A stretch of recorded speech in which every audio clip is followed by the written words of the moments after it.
घरफोडी करणाऱ्या सराईत गुन्हेगारांना मुद्देमालासह मुरबाड पोलिसांनी अटक करून कौशल्यपूर्वक कामगिरी केली आहे. या घटनेत लाखो रुपये किमतीचा मुद्देमालासह गुन्ह्यात वापरलेली एक 4 चाकी गाडी देखील हस्तगत केली आहे. काही दिवसांपूर्वी मुरबाड शहरातील माऊलीनगर येथे दरवाजाचे लॉक तोडून रोख रकमेसह सोने चांदीचे दागिने चोरून चोरट्यांनी लंपास केला होता.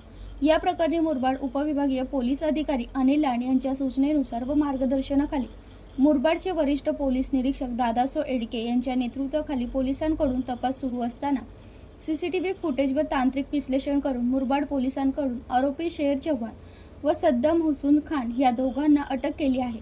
अन्य 3 जणांना मदतीने गुन्हा दाखल केल्याची कबुली त्यांनी दिली आहे. तसेच या अटक आरोपी विरुद्ध अनेक गुन्हे दाखल असल्याची माहिती यावेळी उघडकीस आली असून पुढील तपास पोलीस हवालदार रामदास शिंदे हे करीत आहेत.